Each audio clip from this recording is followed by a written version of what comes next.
¿Cómo están ustedes?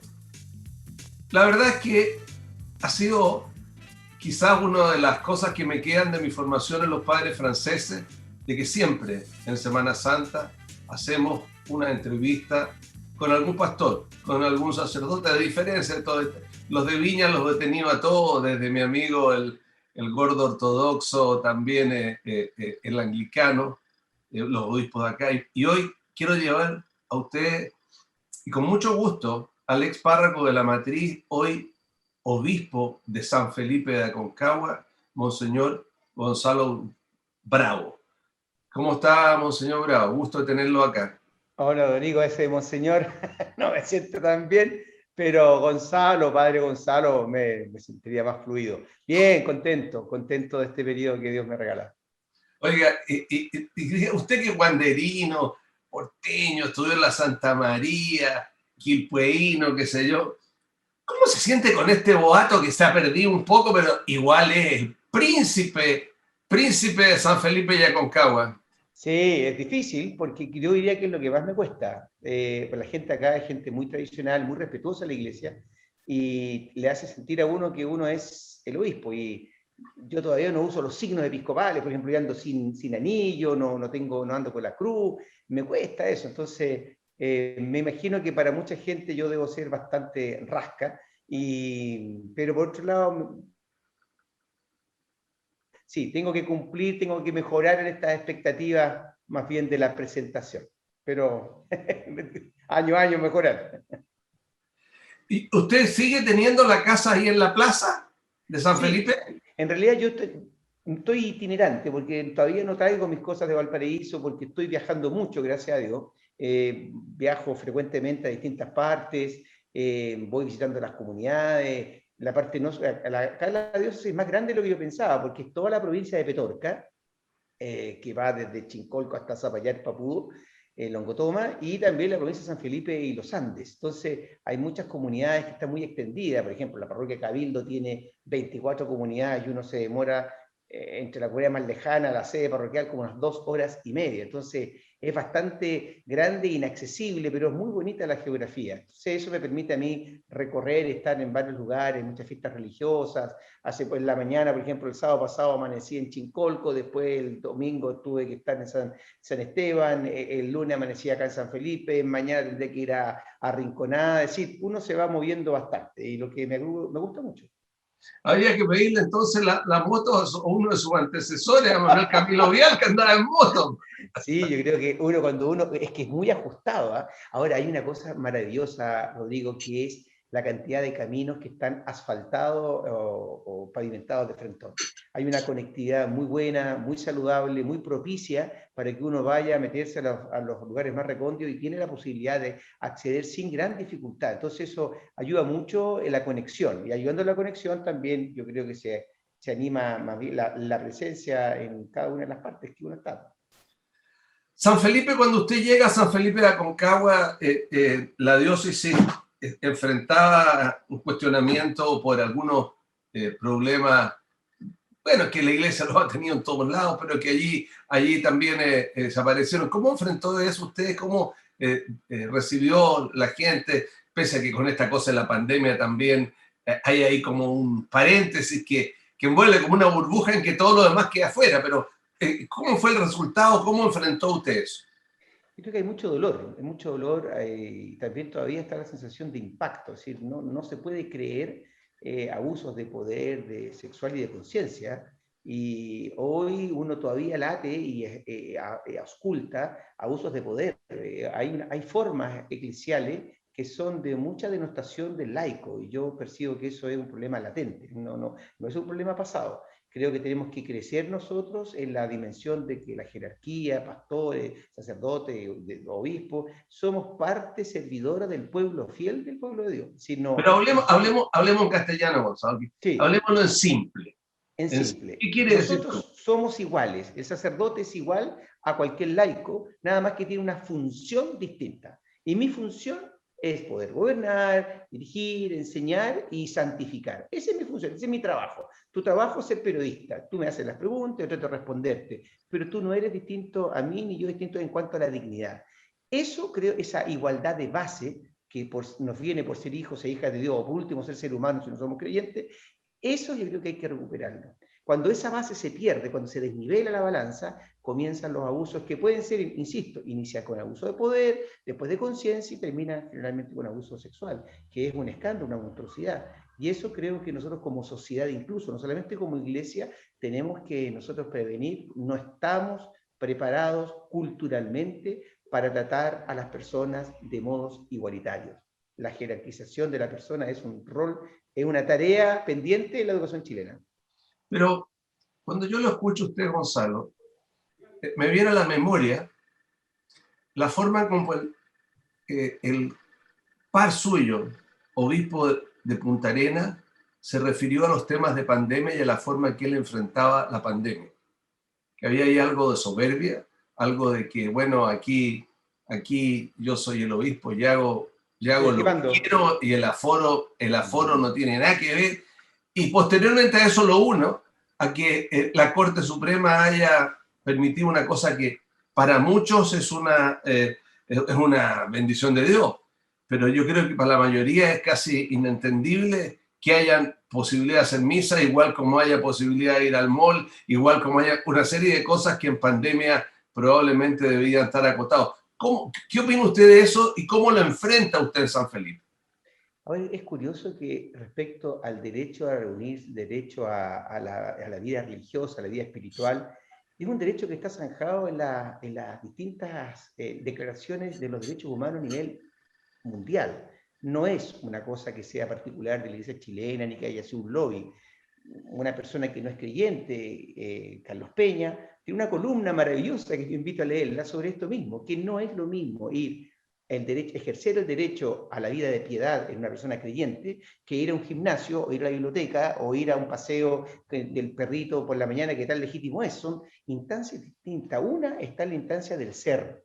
Para quien es creyente, el ser pasa por la configuración con reunirse en comunidad. Eso es el ser. Otra cosa es el hacer. Por lo tanto, creo que lo que hace la Suprema zanja un derecho que es obvio y curioso y llama la atención, como para reforzar esto que estoy diciendo, que fue unánime. No fue contestar, fue unánime. Es decir, unánimemente se reconoce el derecho que tiene toda persona humana a ejercer el culto religioso del cual profesa. Es un derecho. Pero Gonzalo, en pandemia, en una guerra, pandemia.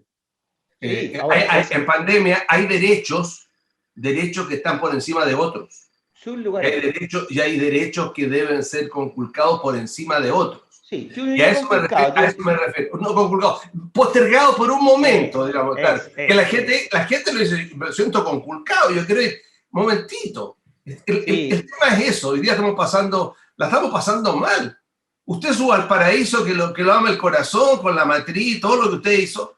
Suba al paraíso, aparte de otras cosas, está en el horno hoy día en salud. El horno. Sí. Ahora, el decreto de la Suprema no se refiere a los aforos, y lo dice, dice que media respecto a los aforos que son, y en realidad me parece muy bien, pero lo que sí es importante destacar de esta sentencia es el derecho de toda persona a ejercer su vida de piedad en el ambiente público. Ahora, esto limitado, por supuesto, por lo que tú dices, y que es natural. ¿Quién de nosotros no quiere defender ese derecho? Nosotros, por ejemplo, acá mismo en San Felipe, los consultorios están funcionando en iglesias. En la casa pastoral, nosotros estaba así, funciona el consultorio.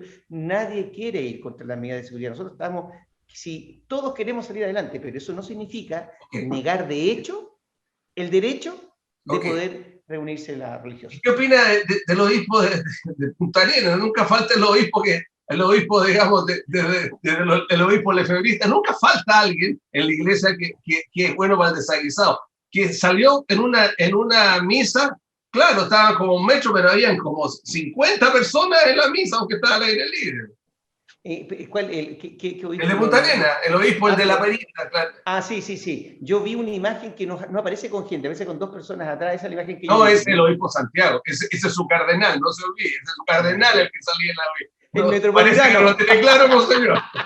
No se olvide que ese es su jefe. El 8, el que es su par. En el que es su par sale una foto con una cantidad de gente y él muy parado, con su callado ahí, qué sé yo, sí. y con una mantilla. callado que hablaba más que la gente. Mira, volviendo a la Exacto. pregunta de Punta Arena, siento, yo, yo vi esa imagen donde yo no habría dicho esto de que yo lo digo responsablemente, pero creo que él alude a un principio que es el que restaca la Suprema, el derecho de expresar el culto religioso. Ahora, insisto, mediatizado y normado por las contingencias hoy, que es una urgencia, ya ni siquiera podemos hablar de contingencia, sino que es una urgencia sanitaria. Y quizás, permíteme agregar algo, a mí me sigue sorprendiendo que en algunas instancias, en fase 2, haya permiso para ir a comerse un completo, tomarse una cervecita, sin ningún tipo de mascarilla, 20, 30 personas en una terraza, y se pida solamente 10 personas dentro de una catedral enorme y no pueden haber más. Esas son las cosas que uno vería, a mi juicio, podría cuestionar, pero que hay un deseo radical de seguir la normativa, todos nosotros, insisto, la iglesia es el pueblo de Dios, toda la gente que es bautizada en esa iglesia, queremos salir adelante más que todos nosotros, que no Ok. eso nos interesa. En Semana Santa, indudablemente que los católicos siempre han tratado y han tenido una, ¿para qué decir los cuaresmeros? Que allá hay cuaresmeros en San Felipe que Sí, no toman sí, 40 días, sí, sí, sí, sí, pero sí, sí. en el Y no campo en solamente San general. Felipe, ¿eh? Yo he conocido a algunos, uno de mis hermanos es cuarentero, por ejemplo, desde allá. Eh, Y que harta gracia que no tome. Altagracia, claro. El problema es que después toma por 80, digamos. Sí, tal cual, multiplicado por 3. Entonces, lo que la gente que quiere manifestar su religiosidad, y no puede la iglesia desarrollar una plataforma Zoom grande, digamos, plataforma Zoom de la Iglesia Católica de Chile, en que aquí está el culto, digamos, general con el cardenal y desarrollar las actividades. Usted quiere, usted cree, váyase a su computador y hágalo, digamos, para poder buscar una manera de que en esta semana no le dejen echar la culpa, que se les pase la mano y fundamentalmente con los cantos donde se transmite. Eh, Sí. Los eh, hay, Rodrigo, los hay. Hay muchos. Basta que uno clique por el Facebook y ponga Obispado San Felipe, en este caso, cualquier está lleno, incluso por las parroquias. Yo diría que hay una inflación, una superinflación, hay una superinformación de propuestas. Yo creo que hay muchas. Cada comunidad quiere hacer la suya, con sus matices, con sus cantos, con sus contextos. Incluso hay catequesis que son en base a algunos videos, algunos juegos, Kahoot, menti.com, que son súper interactivos. Hoy basta que uno se meta al Facebook de cada una de las instancias comunitarias y va a encontrar, yo diría, una profusa información y propuestas para celebrar Semana Santa. oh, ahora, le quiero contar una cosa que me llamó la atención. Usted lo conoce, yo también, más de la mía que la suya, el Curo Paso, que quería ser constituyente. La iglesia, ¿por qué se lo prohibió o por qué no lo pensó en serio? ¿Quién defiende, quién piensa en aquellos derechos que la Iglesia Católica ha tenido constitucionalmente desde el principio de la República hasta ahora, en que mayoritariamente los gobernantes han sido católicos, un resto un poco han sido masones, pero no hay de otras iglesias en los 200 años de la... Entonces, es la Iglesia Católica la que la lleva en esto. ¿Por qué ustedes no aceptaron eso y no hay nadie que defienda las ideas o los principios de la Iglesia en la futura Constitución? Rodrigo, tu pregunta tiene un concepto que la cual yo no estoy tan de acuerdo, ¿sí? Y que más o menos es el concepto de iglesia. La iglesia no es la jerarquía. La iglesia no son los curas. Vuelvo a la carga. Entonces, cuando dice la iglesia no acepta, el pueblo de Dios nunca se ha pronunciado. La gente, entonces, por así decirlo en términos de la cuarta, la barra pop, tiene la expresión natural y puede hacerlo y debe hacerlo.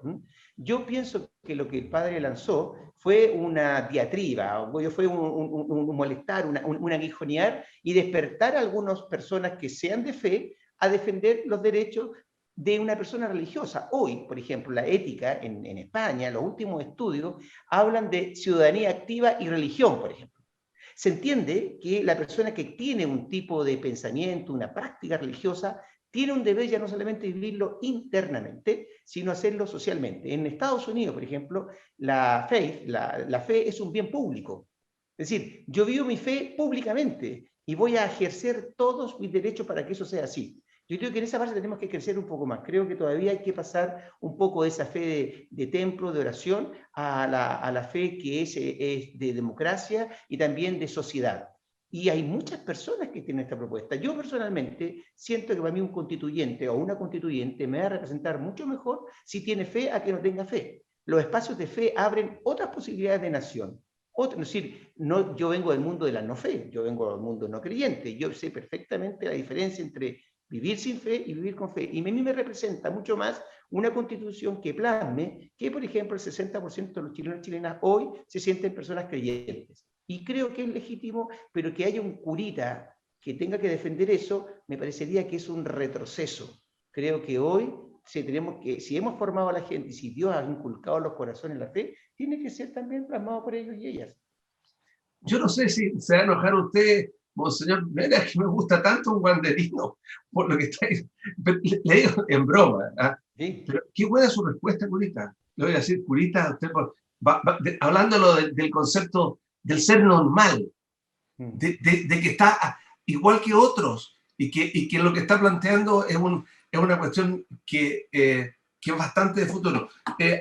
Ahora, hablemos de Semana Santa, nos queda poco tiempo. La conversación con usted, ojalá la volvamos a hacer de nuevo, la encuentro muy interesante.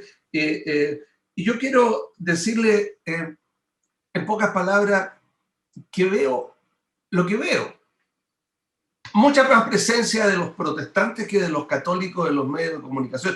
Ahora algunos con una noticia espantosa, como ese del curita que se tiró del curita, del pastor ese, no sé cómo se llama, César se llama, él decía que no es pastor, él decía que no es pastor.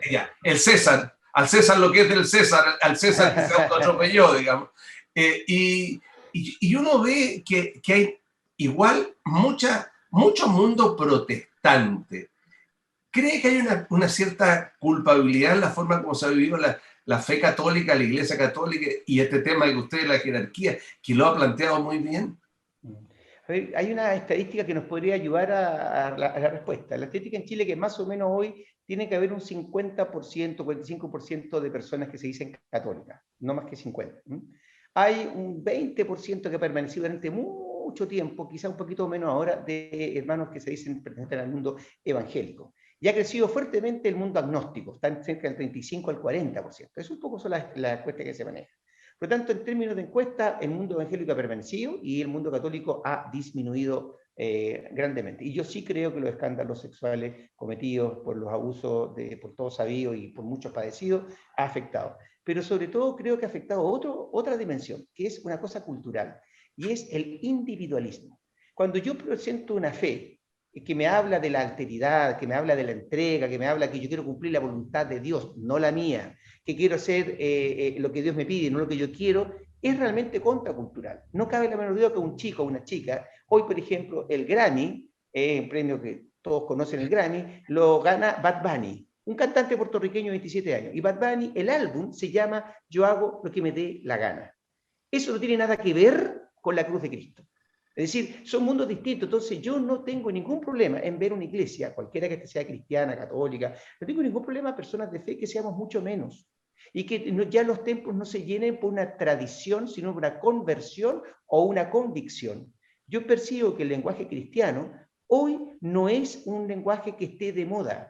Cuando yo, por ejemplo, estoy hablando del perdona y yo ni perdón ni olvido, y cuando hablo de entendimiento, yo tuiteo, porque el tuit es como el baño público que está en el barro puerto, es decir, yo escribo lo que quiero, no me hago responsable, entonces la mejor manera, o el Facebook. Entonces, claramente la propuesta cristiana, que habla del amor, del encuentro, de la reconciliación, no está en la línea de lo que hoy se dice de no escuchar, de no cambiar. Hoy son pocas las personas que dicen, ¿sabes qué? Tienes razón, yo estoy equivocado, voy a cambiar de actitud. Y eso es lo propiamente el cristianismo. Entonces, creo que el número ciertamente va a disminuir. Yo creo que va a tener iglesias con menos gente, pero también vamos a tener una gente mucho más comprometida. ¿Por qué? Porque Dios va a estar cuajando los corazones. El anhelo de Dios para mí es general. Cómo uno se llega a eso es más bien particular.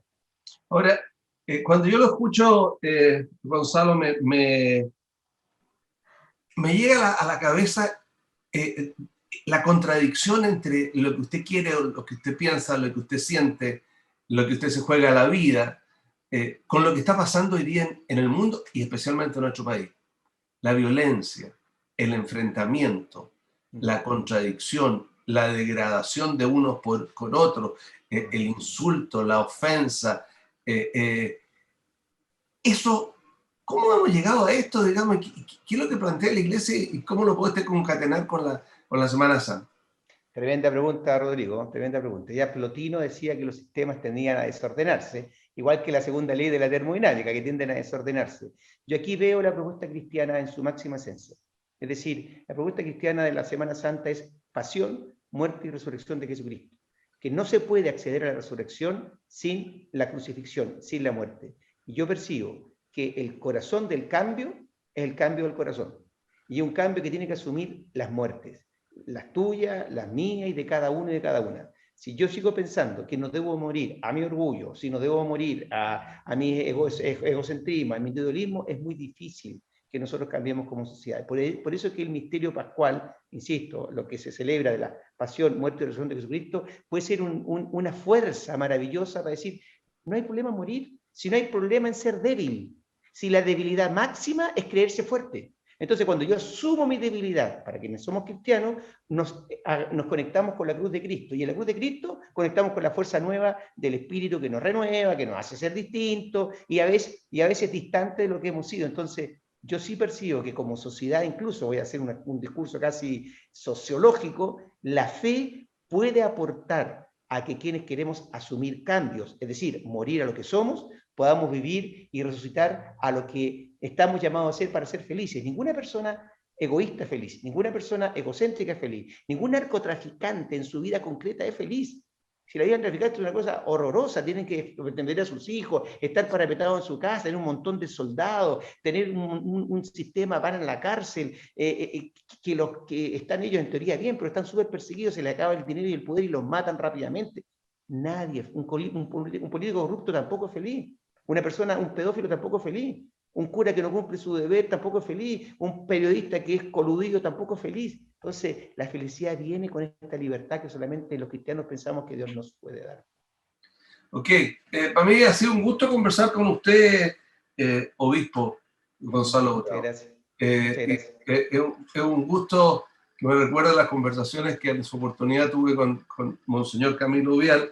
Y creo que San Felipe tiene un muy buen sacerdote para los creyentes y no creyentes, porque usted realmente es una persona con la que se puede conversar. Un gusto tenerlo aquí y espero tenerlo de nuevo y le deseo el mejor de los éxitos a San Felipe de Aconcagua. Muchas gracias, Rodrigo. Saludos a toda la gente de Quinta Visión, a que hacen posible este programa, a todas las auditoras, auditores, a todos los televidentes, y unidos a la oración, cuente con mi oración, y estaremos unidos a tu disposición cuando quieran, y siempre dispuesto a comunicar y a conversar, que es lo más lindo. Ok, muchas gracias, Monseñor. A usted que nos está mirando, para mí ha sido un gusto llevar a su casa al nuevo obispo de San Felipe, que ya no es tan nuevo, pero con esta cosa de la pandemia es nuevo, digamos, Gonzalo Bravo Álvarez, ex capellán, cura, padre de los pobres de la matriz, guanderino, ahora sanfelipeño, y creo de que va a ser un muy buen aporte para el futuro de la Iglesia Católica. Que estén ustedes muy bien.